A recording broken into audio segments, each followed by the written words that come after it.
especially today. Hey Rufus. I'm kind of a windy weirdo today. What do you think? Mom's doing silly things?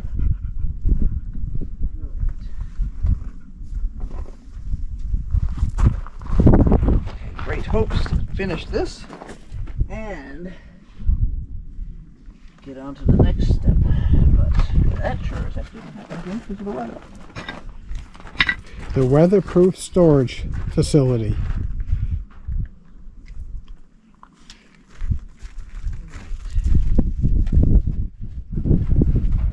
Now for the last piece. Has to be cut. Yep. Let me see if I have a random piece. Hi. Looking for a piece of used hardware cloth to patch that last little opening.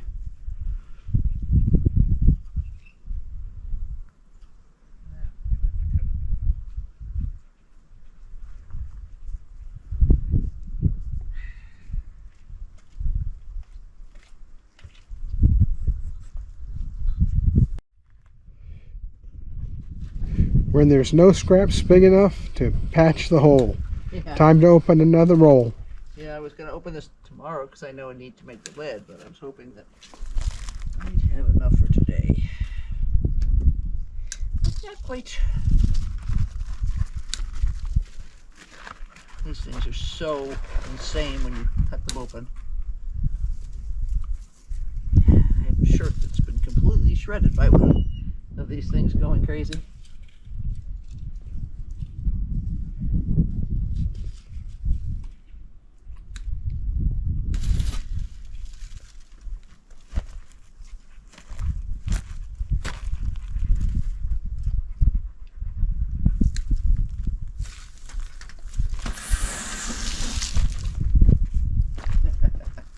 If you can imagine holding that when it goes off, it's not. She lucked out. Oh, you'll notice how far back I was.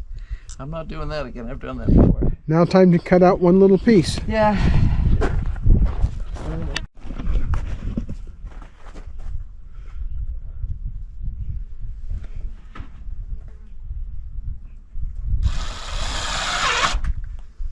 Last screw. I'll do some fine tuning later, but this is good enough for tonight. The whole point being, no freaking squirrel's gonna get in overnight. So we'll do more damage than all the other rodents put together. There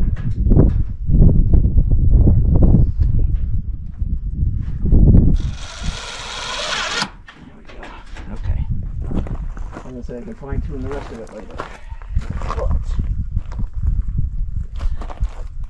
that's that, and then we'll put the same silly piece of wire head on top of the long arm.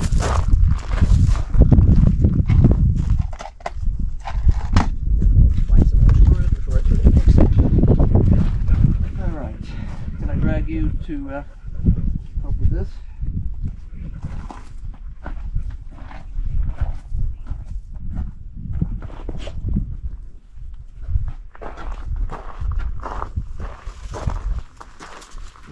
I don't like this thing, it bites. It's scary, it flops around.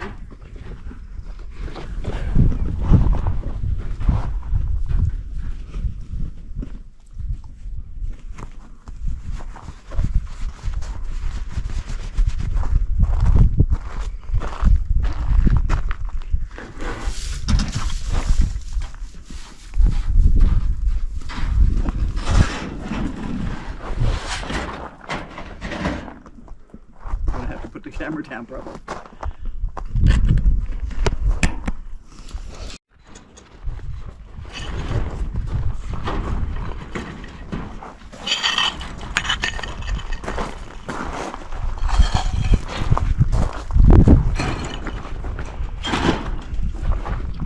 Good enough for tonight.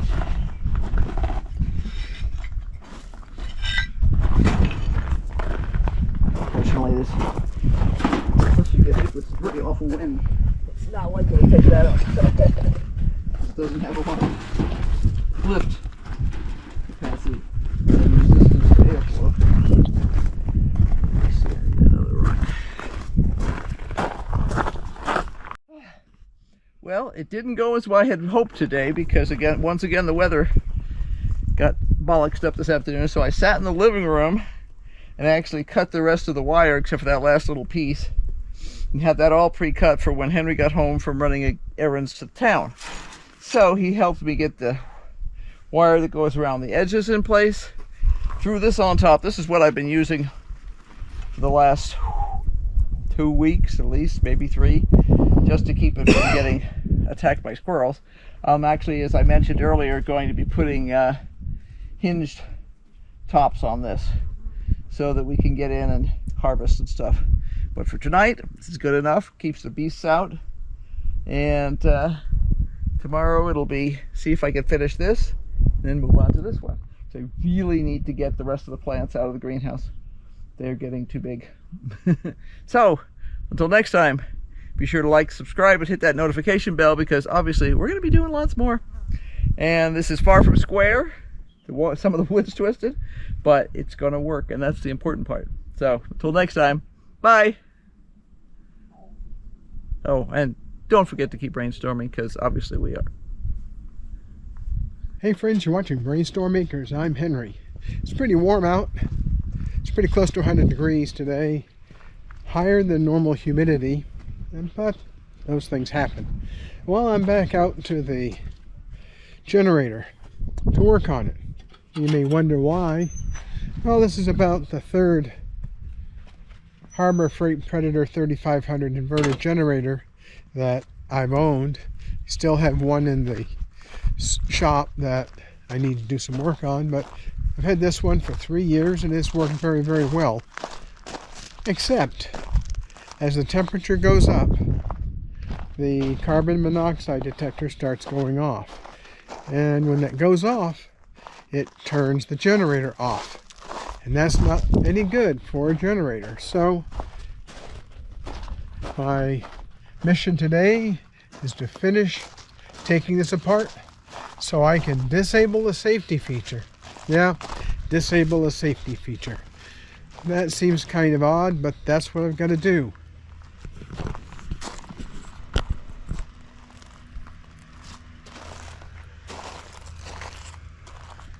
Well, there's a lot of fasteners that have to be taken off. There's 2 screws up here. There's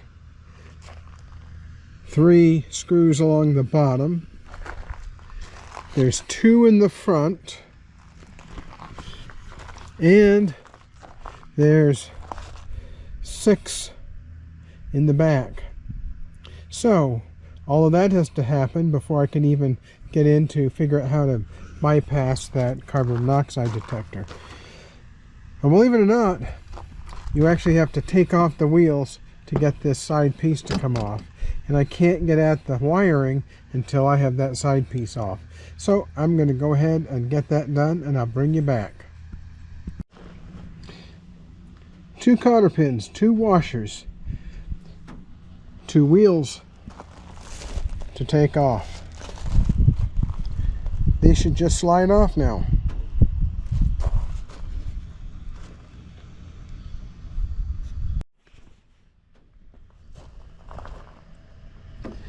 And these wheels are just held on by those washers and the cotter pins.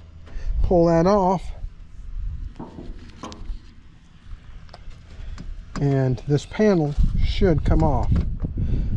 Not something I can do one-handed, so I'll bring you back. Well, I would say that just like that, and the panel's off, but it wasn't all that easy. It's easy in concept, but not so easy in the actual doing.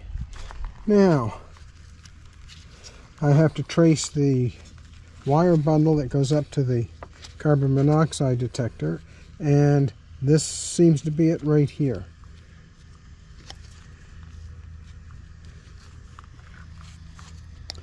And that bundle is held in by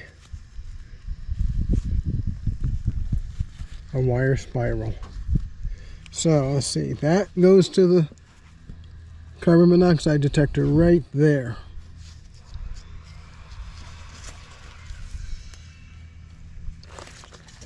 I may be able to get my hand in there and just remove the plug from the carbon monoxide detector.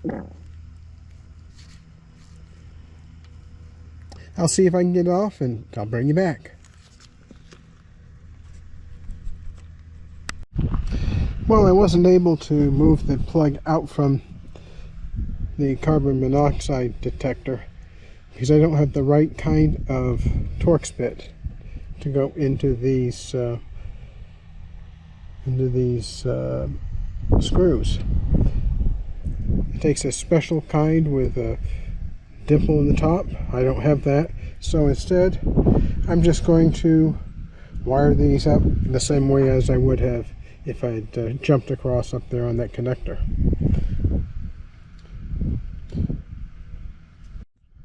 I've twisted the wires together. I'm going to use these wire nuts to hold them tight. I may get some electrical tape and wrap them up. I'm not worried about voiding warranty on this generator. It's long out of warranty, so what I do here is my problem. Wire nuts on. I plugged the cable back into the other end of the connector. I can give this a shot now and see if it's actually going to run. And when I'm done with that, I'm going to go ahead and change the oil while I'm here. Wish me luck.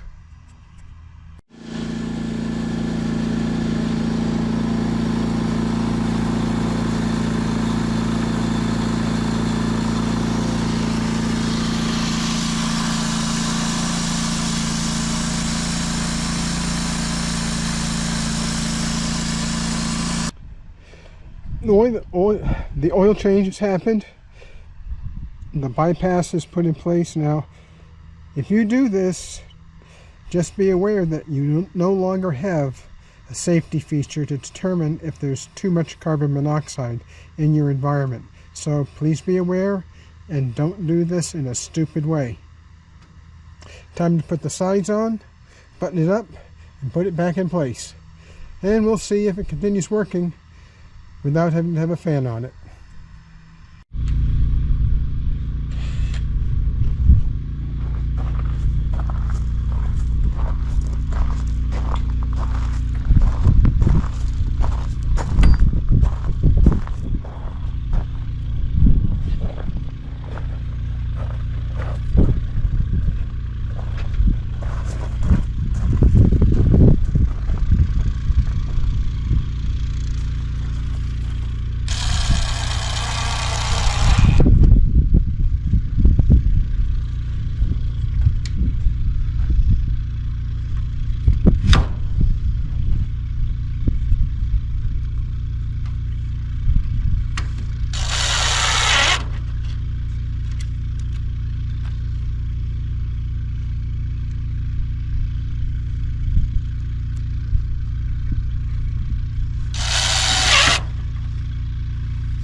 Well, as you can tell from the background, the generator is running just fine.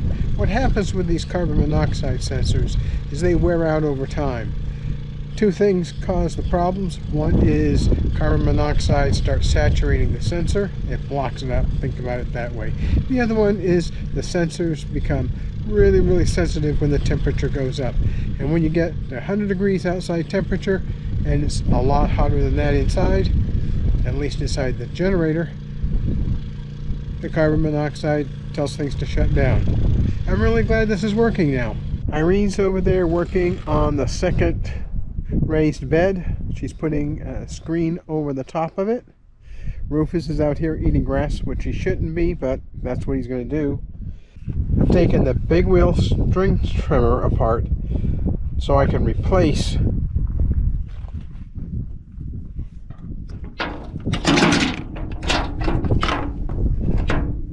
this broken valve right there, this broken bulb right there.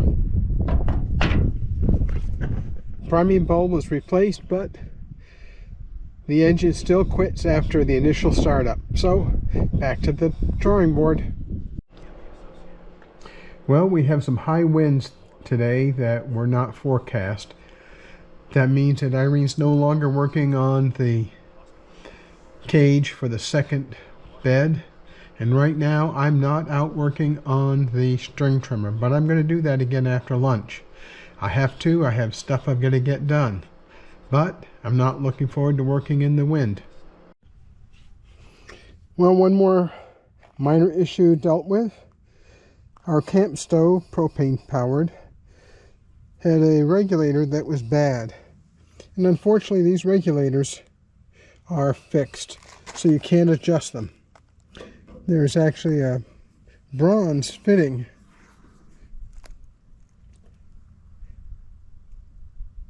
in the regulator, and that's what actually regulates the propane flowing through this portion and into the stove. This works just fine now, so another thing ticked off the list.